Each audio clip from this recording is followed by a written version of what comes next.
You are now listening to the Who, What, How podcast, hosted by Jarad Wright.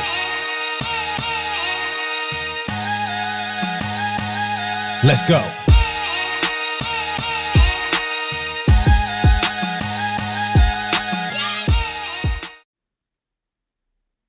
Hello and welcome to the Who, What, How podcast. This is Jarad Wright, your host. I have the pleasure and honor of speaking to my brother, longtime brother now, Cas Thompson. Cas, how you doing today, man? Everything's all good, man. Glad to be here, Jarad. I appreciate it. Who, What, How podcast. Thank you. Yeah, man. I am pumped, man. I watched the recent podcast that you were on, so I'm like, Okay. all right, man, is well spoken. I gotta make sure I'm coming with the right questions. Right. I appreciate that, man. I just try to be, just in the right zone at all times. So, Yes, sir. yeah, Yes, it's a sir. privilege. I guess let's start off by qualifying you. So kind of let's talk about what you've been doing and how you got to what you've been doing. Okay, we could do that. We could definitely do that. So what has Cas Thompson been up to? All right, so lately what I've been up to is running a marketing agency. So we are well-equipped and we specialize in helping small business owners and entrepreneurs, specifically solopreneurs. So that's coaches, consultants, agents, again, small business owners that don't have a full staff. We help them with their marketing. But again, I said specifically. So when I say specifically, that means we try to make sure that they're getting found online. So that's what we're doing now, but it didn't start there. I'd say about 5 years ago, I had a regular 9-to-5, worked for a telecom company as a regional sales manager, district manager, and I had a good time with that. I was laid off, and then maybe 4 or 5 months later, I opened up a restaurant, did very well, stumbled a little bit, but opened my eyes up to entrepreneurial opportunities, got to meet some great people, and later on opened up an event space. And during that process of having the restaurant and the event space, I had a few entrepreneurs ask me specifically about marketing and was giving a lot of game away free. But I've noticed in myself that became more enjoyable than operating the restaurant and the event space. So what I decided to do was go full on with the marketing agency for sure. So, and I don't know this. So you're no longer at all operating ownership with the restaurant. Yeah, so still ownership, but not operating at all. I haven't been to the restaurant in a while, and Wow. I'm happy and proud. I say that with pride. It was definitely, heartbreaking. But one thing I tell all business owners nowadays is, once you're running a business, the goal is to do two things: to either be able to sell that business later on, or to be able to operate that business outside of the business. So what we see right now as an opportunity is a lot of entrepreneurs running their business from inside of the business. And I could first-handedly tell you that will destroy you, right? So the goal is to try to find a way to multiply yourself, hire the right people. If you're not good at a certain element, hire somebody to do that, and then try to find a way to step back. Got it. Yes, sir. Yeah, I remember when you first opened the business up, like you lived at the business. Like you were absolutely. always there at the restaurant specifically. Yeah. I was like, man, he's like, yeah, he's here every day. And I was like, Yeah, what? every day. Yeah, he's here every day. 7 days a week, 12 hours a day, probably more than 12 for a few years. So, And I want to pause there for a second because I want people to realize like people think that entrepreneurship or business ownership looks like I can spend $100 if you live in Georgia, get a LLC, make a blog post, and like work 4 hours a day and be making $100,000 a year or $500,000 a year. So like I kind of want to like sit there for a second and give people like the reality of what it is to be an entrepreneur and like how much work it is to kind of get things going. So speak more to that journey if you don't mind. Yeah, I don't mind at all. I could definitely talk to that. I think one of the biggest misconceptions right now is that there is such a thing as an overnight success. And I can tell you right now, what looks like it might appear to be overnight to some people means that it took, 5, 10, 15 years for the person that's actually doing it. So if you're just starting now, I'm not saying that you cannot be successful, but it's very important to measure what success looks like to you. So success might not mean $100,000 in the first year. And there's a small percentage of people that will be very successful because everything is just clicking, right? But right now it's super competitive. You have a lot of people selling the same things, right? So you have a saturated market, and these are not bad things. It's just, again, they're just things.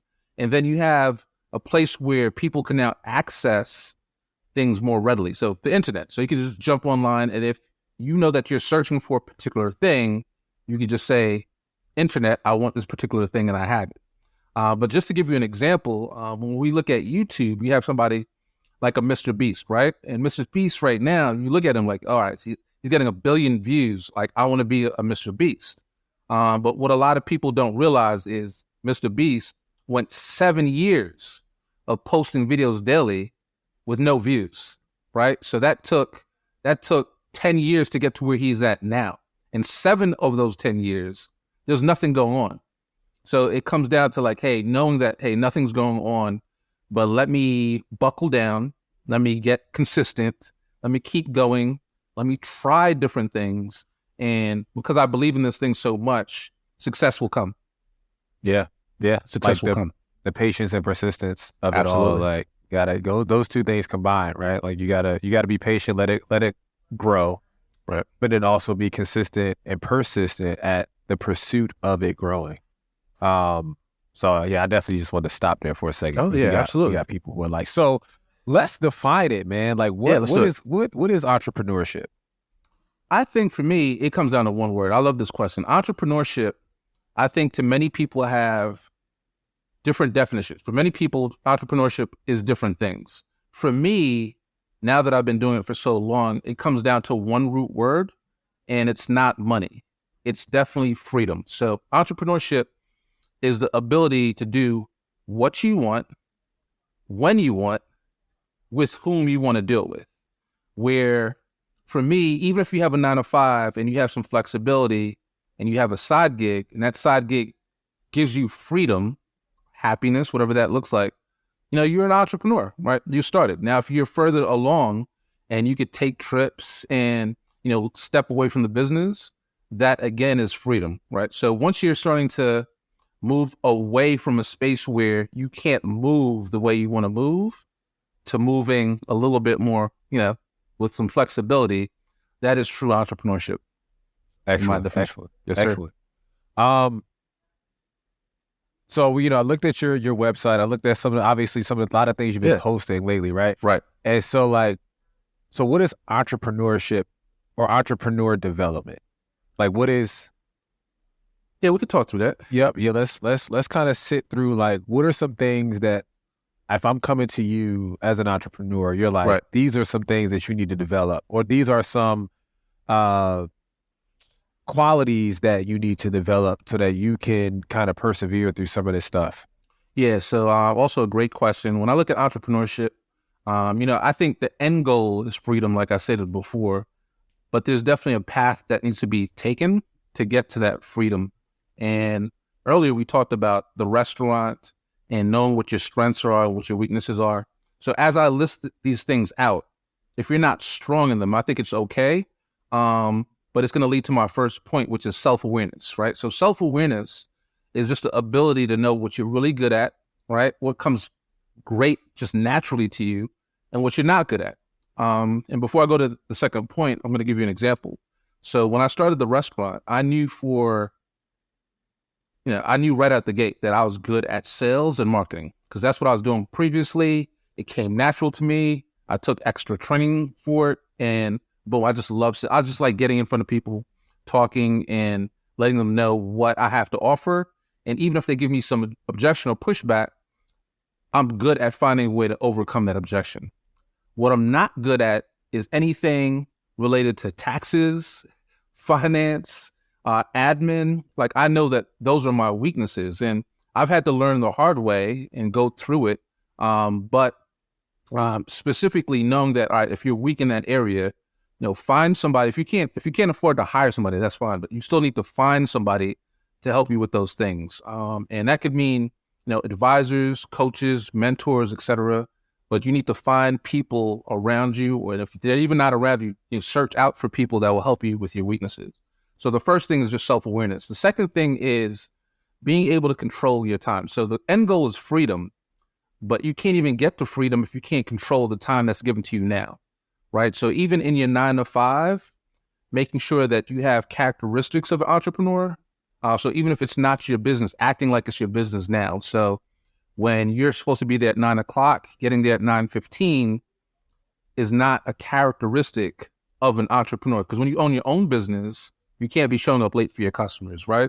So making sure that even if that is a weakness, making sure you're able to develop that, showing up on time, staying late, going above and beyond, right? So those certain characteristics of entrepreneurship, come from just making sure that you're owning, that part of the business, and when I say owning, specifically time, because time is one of those things like, money you can spend and get back. Once you spend time, you can't get it back. It's gone forever, right? So just making sure you're able to control time and having people to control your mind. Then the last thing I'd say is just mindset. So mindset, this word gets thrown around a lot, but in business, you're going to have hard days. You're going to have days where you want, 1 sale or 2 sales and you get nothing. Nobody's responding. When they do respond, it's negative. You're getting rejected a lot. And the only way to overcome that is with like a powerful mindset. So if you're spiritual, if you're not spiritual, if you read books, if you don't read books, find a way to get to the right mindset. It could be in videos, find a way to get there, but, develop a strong, powerful mindset, the ability to know that, hey, when things are bad, that is okay, right? And it just means being consistent, getting up the very next day, developing good habits, going forward again. So again, mindset. Cool. Yeah, mindset is, it's, and I'm glad you hit on that because it's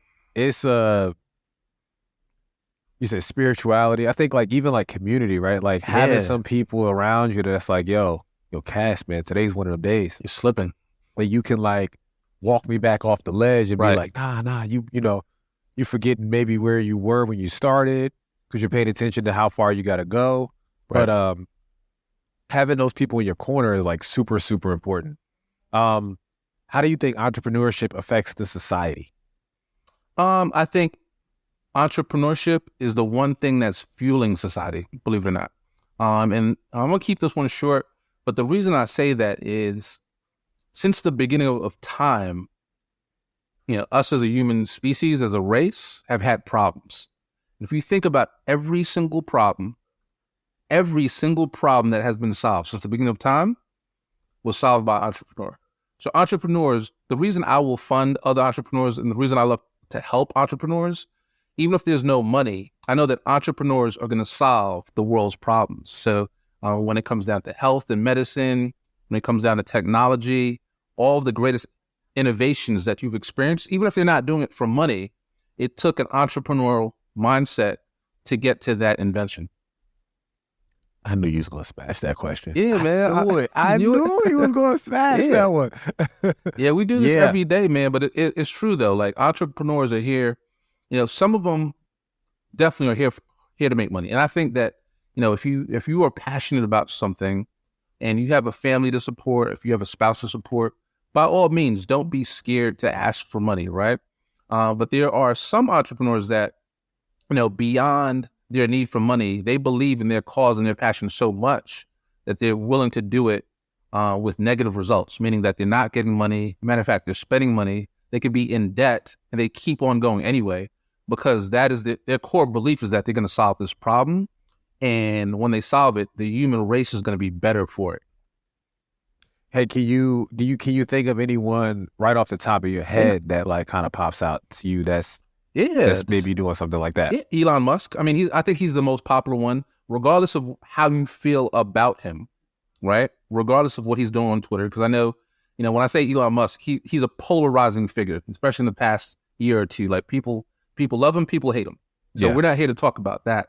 But when we talk about entrepreneurship, he's identifying problems, whether it's the tunnels in LA with the Boring Company, whether it's fuel efficient cars with Tesla, whether it's finding a better way to get to outer space with Solar X. I think he's done a fantastic, fabulous job of just thinking ahead and thinking differently too. So he's getting to the root of the problem quicker and faster. And it seems as though he's developed a way to be more resourceful with that. So he's one that I appreciate as a current entrepreneur. So I think that Twitter is still on the table to see where that's going to go. I'm not too sure, but I do believe in his entrepreneurial spirit. But even if he fails, though, I do believe that's part of being an entrepreneur, like trying and failing. So just having the courage to put up that much money because of his belief, right, and going through it and seeing how far he could go is still a good testament to entrepreneurship. Cool. I like that. And it's so crazy. Just speaking to Elon now, like if you would ask me like last year, it's still the same today. Like I felt like in one side of his tunnel, he was like trying to save the earth by like taking cars and like making them electric and not, polluting the earth. Right. But if I can't save the earth fast enough, I'm going to Mars. Right. Exactly. Exactly. He has a plan, and then he has a plan for if that plan fails. Right. And that's what entrepreneurship is, because he's a realist. So I'm with it. What is the typical life of an entrepreneur? It's heartache, man. Heartache and heartbreak. Oh gosh. Rejection. There's nothing. If you are listening to this podcast and you want to be an entrepreneur, don't do it unless you really want to be an entrepreneur. Like, don't do it unless you can really face, again, the heartache and the heartbreak. With entrepreneurship, and any entrepreneur that's listening will agree with me, there is so much hard work that has to go into it that a lot of people just fall off and stop doing it because they don't realize how hard it is. Again, it's a lot of sleepless nights, waking up, thinking about things that other people are not thinking about. How am I going to get my product to market? Is it the right product, right? Am I speaking about the product correctly? Am I pricing it correctly? My family and friends won't support me, but strangers won't support me as well, right? Should I change? Do I duplicate? Do I do a buy one, get one free? Which we talked about before with pricing, but entrepreneurship is so difficult that the success rate is tiny because a lot of people drop off. They say, I think the statistic is either 80 or 85% of small businesses that get registered. So not even small businesses that get registered fail within the first year. So they don't even make it past 12 months. So if you're grinding and you're at year 3, year 4, year 5, and it still seems like your wheels are spinning, you're still in a good place because you're still better. You're still in the top 15% now, right? You're still better than the 85% from 2-3 years back. So, that's the one thing I would say is like, it's harder than a lot of people think.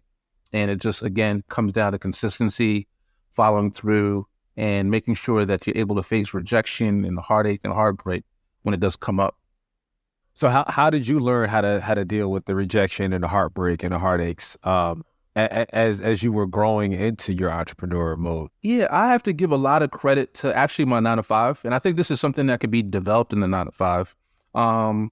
I'd say if you haven't taken a sales job quite yet as an entrepreneur, and you're thinking about getting into entrepreneurship, take on a sales gig.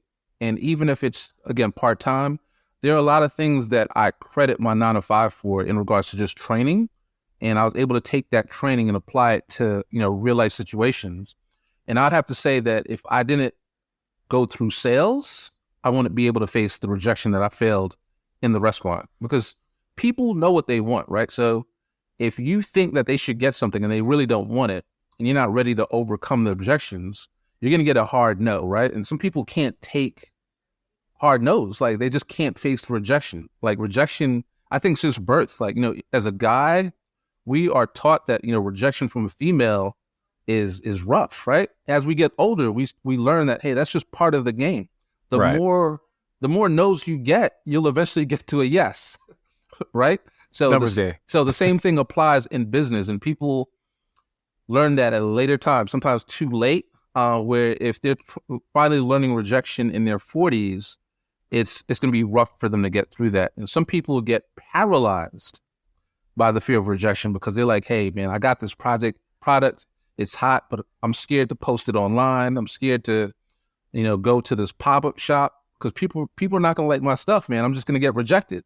Yeah. I'm like, that's great. Like, the more people that reject you, the quicker you will learn how to modify your product, how to modify your sales offering, how to modify your price.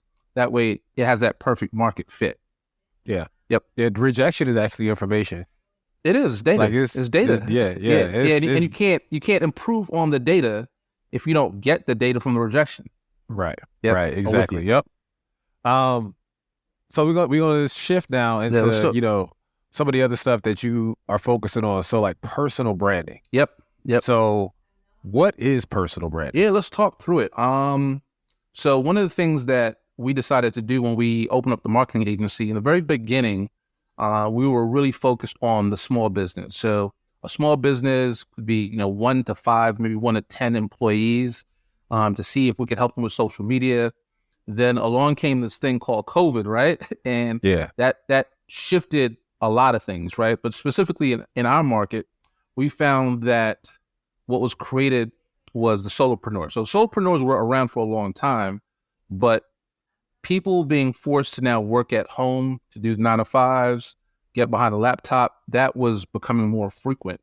But what didn't change was the fact that they still had to have a team of people to support them.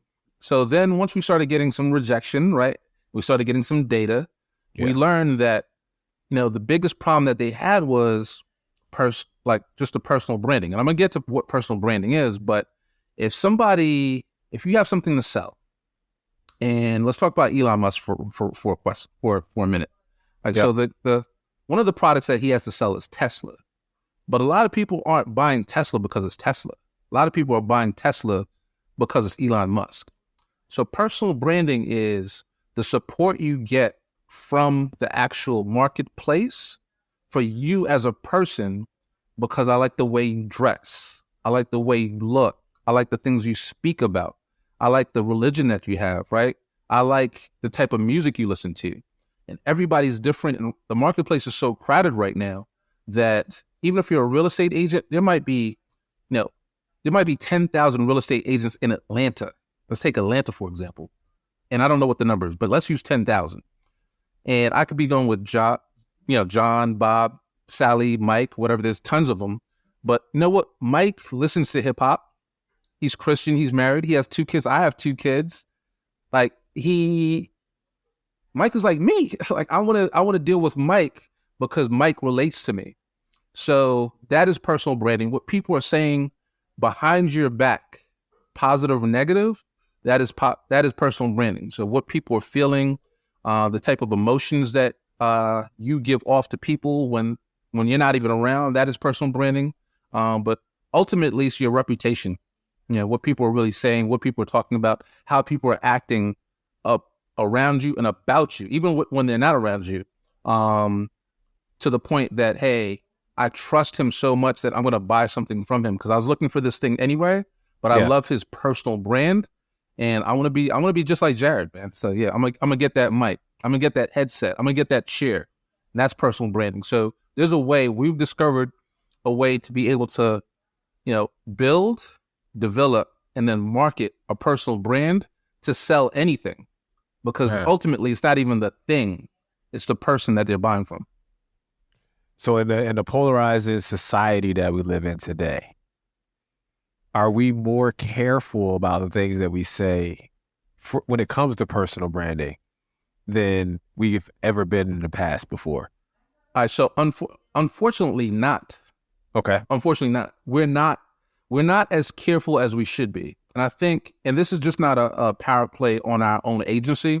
You can go to any agency that specializes in branding, and ultimately the percentage is still real low on the amount of people that focus on personal branding, compared to people that just put, a bigger brand out there. So let me give you an example. So if I opened up, if I'm selling jewelry, right now we're still seeing that people are naturally wanting to put up a logo of the name of the company they built and be faceless. versus it's me, Cas. I sell jewelry. I'm going on live on Facebook at 9:00 tonight. Come through. I got products on sale. Like, there's less of you pushing yourself and the fact that you sell jewelry versus that I'm going to create a whole brand, put a logo behind it, and then push it out there and hope people buy from the logo. So unfortunately, people, I don't believe, and the data has shown me that people have really grasped personal branding the way it should be. Now, for the people that are in it, it might look and appear that way, that, hey, people are really, going hard with their personal brand. Yeah. And that's because you're identifying more with other people that have personal brands. Got you. Yep. Okay. Yep. Got you. So, during COVID, did you see an increase in personal brand clients, or did you start to transition, maybe solopreneur? Hey, I need help with like my marketing, and being like, hey, you need help with your marketing, but what you really need is to start developing your personal brand. Yeah. Now, I think, that's a great question. I think COVID for sure helped that situation and helped people realize. So there's two things that happened around the same exact thing. And the thing that we're going to talk about is what we're doing right now. So just being virtual alone. So two things happened. One, from the customer's perspective, the customer was now more comfortable buying things online because they were forced to be at home, to start using the computer, to start trusting the process of ordering online, to start trusting the process of the virtual shop, right? They didn't trust that as much pre-COVID, right? So from the customer's perspective, the customer developed more trust in the overall, the overall platforms, right? How they worked. And then we looked at the entrepreneur too, the entrepreneur that was used to kind of going out and being face-to-face with the handshakes. They were forced. I have a lot of people right now, like even my parents, my mother is on iPhone now, like clicking and clacking away, like in a way that I've never seen before, because I think society has forced people to embrace the technology of going virtual, doing more lives, putting their face out there, jumping on Skype or Zoom or, Riverside, Google Meet, right? They're doing virtual interviews. There are less people in suits with face-to-face interviews. So this interaction that we have through the screen is becoming more mainstream. Yeah, more for mainstream. Sure. For sure. Who are some people you think that are doing a good job with personal branding? That's a great question. So I know earlier we spoke about a polarizing figure, Elon Musk.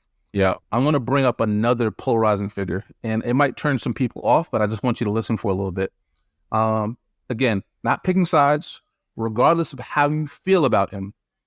I think that Donald Trump has done a fantastic job with personal branding. And the reason I say that is he has... You about to hurt some feelings. Yeah, I'm going to hurt some... I want to hurt some feelings, right. Yeah, people are like, on one side, they're like, whoa, on the other side. Yeah, man, we're about to get some streams tonight. All right, so what's happening is, again, we're not talking about politics. So I don't care if you're a Democrat or Republican. I'm not talking about his policy or anything like that. We're only talking about personal branding. Donald Trump has done a fantastic job of ticking people off, making people think, making people tune in. If you love him or hate him, when he was in office, people were tuning in. If you thought he was crazy, you couldn't wait to hear what he was going to say crazy next. It didn't have anything to do with the White House or politics. It had to do with the man. Like, where's he going? What is he going to say? What is he going to do? What is he going to wear? Right? Whose car is he going to get in? Who is he going to tick off next? Right? Or who is he going to inspire next? Right? So we have, two groups of people in the United States, and those two groups were heavily influenced by one person. So you have people that wanted to follow everything that he said, and you had people that were just angry about everything that he said. But that's called influence. Either way, you're controlling the whole entire nation, right? So when you look at personal branding, it's the ability to invoke emotion, right? So when you talk about emotion, it could be sadness, it could be fear, it could be terror, it could be happiness, it could be joy, it could be sympathy, right?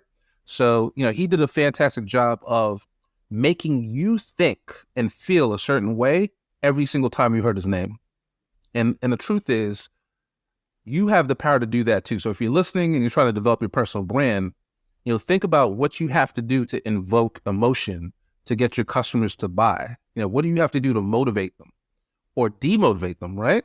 So either way, you want to keep your name in their mouth, to have it be stained in their brain, that the next time they see you, they know that you represent XYZ product. And that's personal branding. Got you. And I guess like if I'm coming in right now and I'm saying, hey, this is free game, y'all. It's actually free game written on my artwork. Oh, nice. So this is free game for y'all. Yeah.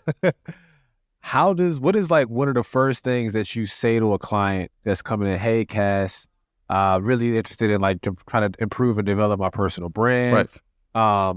Is there a roadmap essentially that you've kind of like laid out and says, this is a really great way to kind of approach this? You ain't got to give me the whole, I'll GPS give you the whole thing. Right. instructions, but just give me like maybe the first 2 or 3 steps that you kind of like guide people in and how to improve. We could definitely do that. And I don't even mind giving out the free roadmap. We give it out for free every Thursday night live. And at the end of the podcast, stick around. I'll share the link with you. But what we do is we will teach anybody and everybody. Earlier on, we talked about wanting to help as many entrepreneurs as possible. And the goal is, I believe that entrepreneurs will change the world. And then people ask me, well, how do you get paid?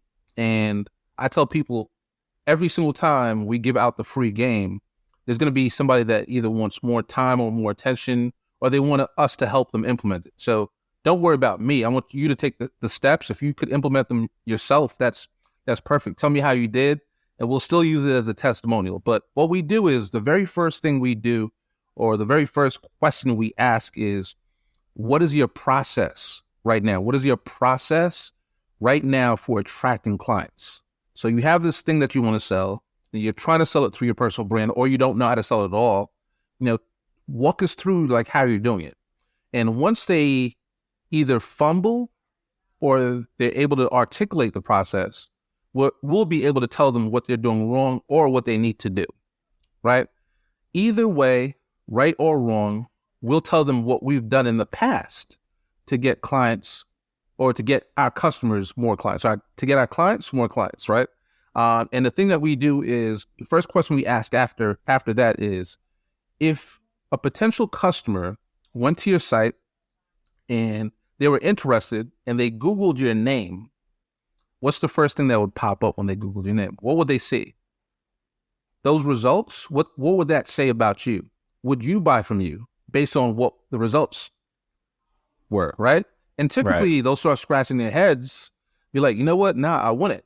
And it's because they haven't mastered the craft of engineering their personal brand across social media. So what we do is we will help you turn your social media into a branding machine where every time they Google Bob Smith or Tom Jones, regardless of where they live, the right information will come up. So everybody has skeletons in their closet. Everyone has made mistakes. It's okay, right? But our job is to make sure that, the cleanest track record of you selling the thing that you're selling will pop up every time. And the way we do it, nothing's off the table. I'm going to tell you all the secrets. The way we do it currently is through video. So, we've specialized in finding techniques on YouTube. Right now, vertical video is very popular. So that's Instagram Reels, that's TikTok, that's Facebook Reels, Snapchat, that's YouTube Shorts. We'll take and engineer videos in a way where people will grasp on to your knowledge. We use marketing tools like having customers learn the like, know, and trust method. So they have to like you, know you, and trust you before they purchase anything from you. We teach clients and customers how to portray and create and develop social proof. So if you've done this one thing before and you've got fantastic results, so that's the keyword, results, let's have a couple of customers talk through how they feel about working with you. That way, new customers can see that, hey, you know what? Emily worked with Jarad. Philip worked with Jarad, right? Billy worked with Jarad. They all look like me. They had the same problems as me, and they're getting good results. He has this great offer. The pricing is good. Every time I Google him, I see nothing but positivity, rave reviews, and him talking about his thing in an intelligent way. He has authority. There's now no reason to buy. There's no reason to buy at all. So that's our system. We do it through video. Our goal is to make sure that, your reputation is tight, and that when people do speak about you, they're speaking in a good light. And every time they're speaking about you, they're speaking about this one thing. When people talk to me now, it's typically all social media. Cas has helped. He's coached me.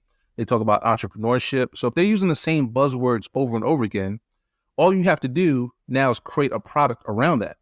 So sometimes people are just struggling. I don't know what to sell. Like, what are people talking about right now? When they see you, what do they think about? Do they think about drones? Do they think about hip hop?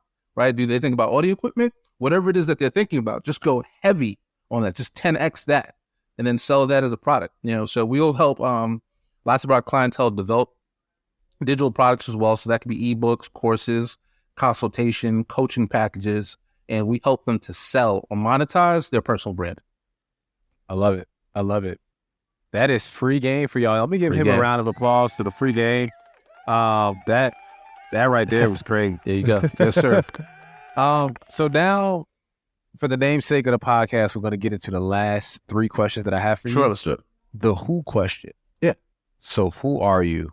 Who is Cas Thompson? Yeah, Cas Thompson is an entrepreneur that wants to see entrepreneurs do well. He's married. He has 4 beautiful kids.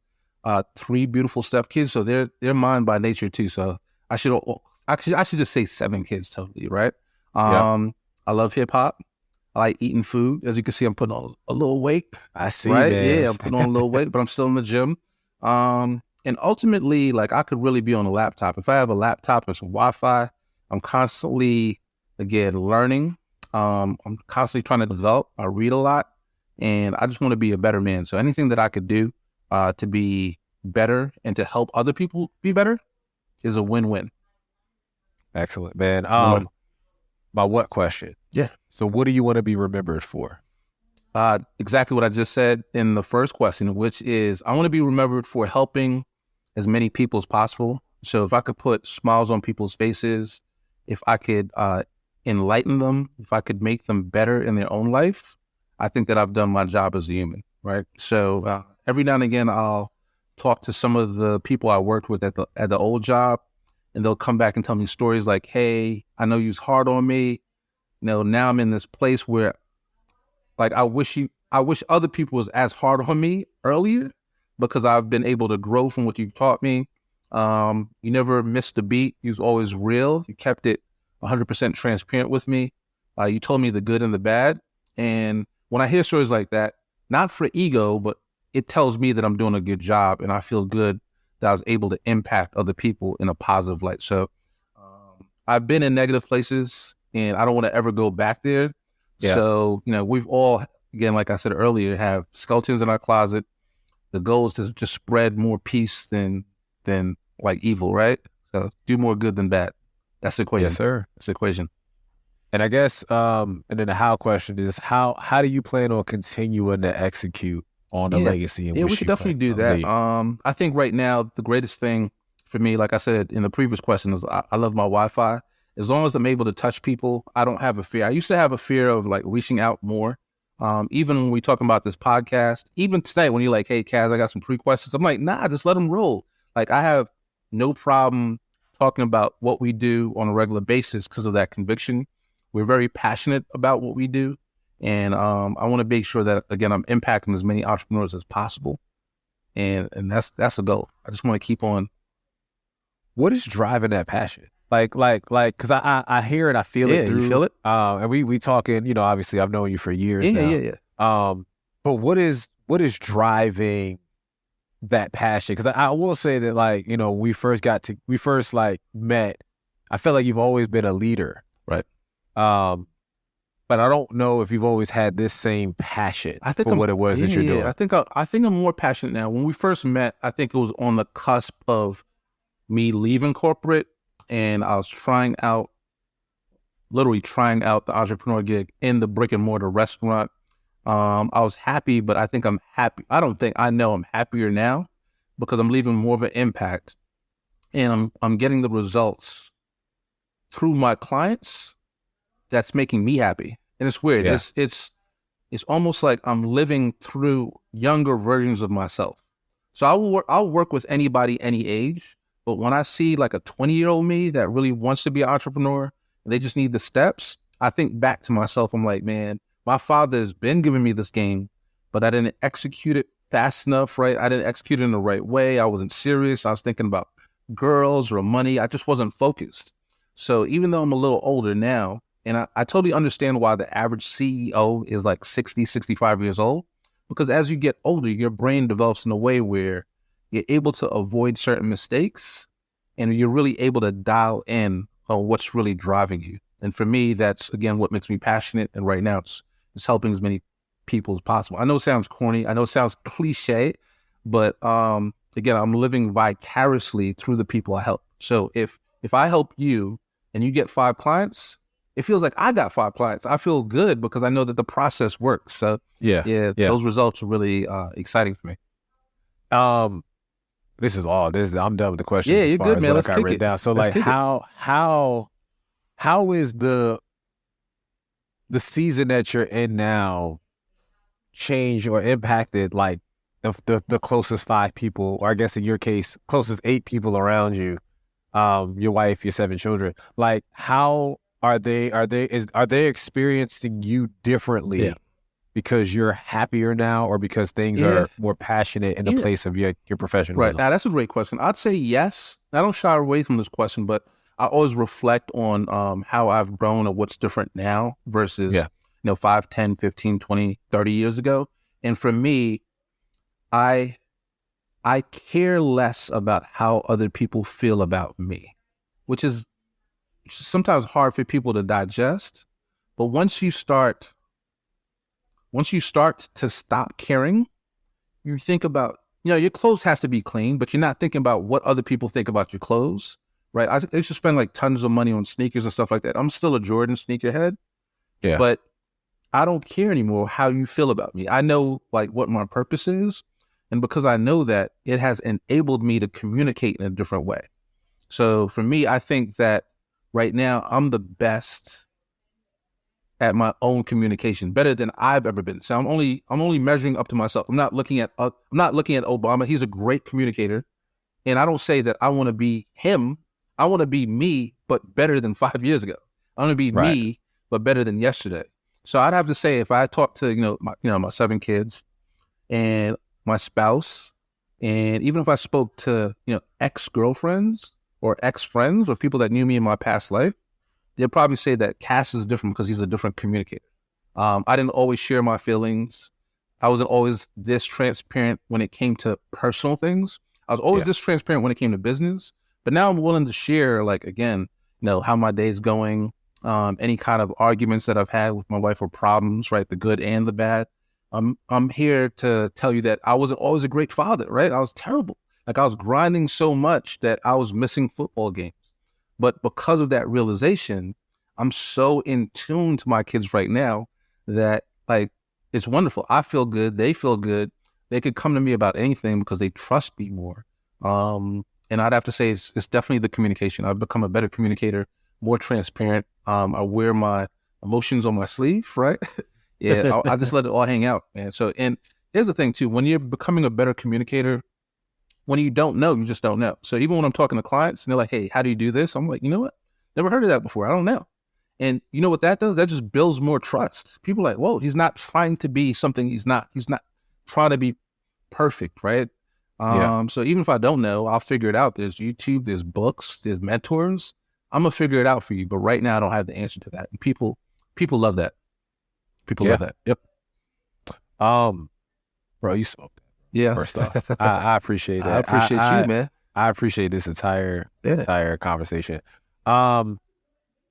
Before you leave, give me one song recommendation. One song recommendation?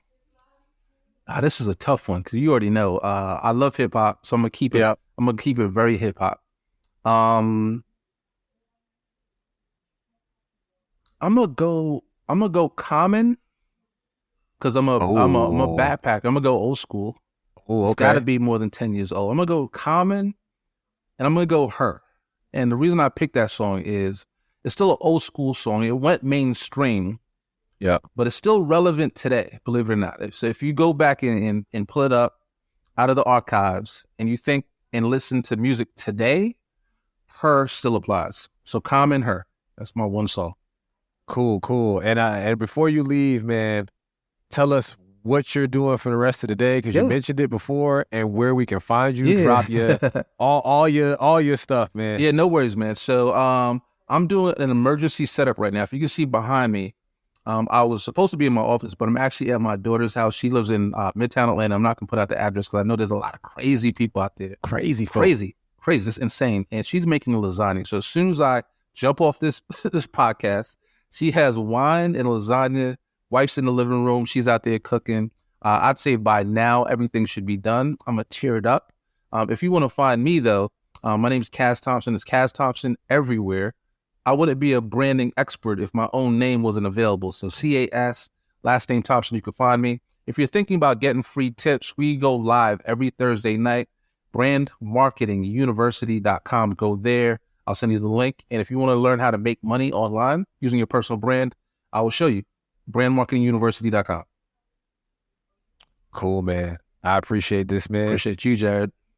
Nothing but love for you always, man. Love you too, bro. Yeah, man. I'm going to try to get this out tomorrow. Yeah. Fingers crossed, man. I had a good time. Yeah, man. But God bless you. God bless your family. Yeah. And let's continue to stay connected. Yeah, man. We definitely got to kick it. We got to get the drones out. You still got your drone? Nah, I crashed mine. Sir. Yeah, I crashed mine in St. Croix last year and never replaced it, but we still got to get out. We got to get a couple strawberry lemonades. Yeah, let's do it. Let's do it. There you go. For the people that are listening, man, this is Cas Thompson, the Who, What, How podcast. Thank you for your ear for this 45 or 47-minute session. Yep. Peace and love to y'all. Be safe. Peace. Thank you for listening to today's episode of the Who, What, How podcast.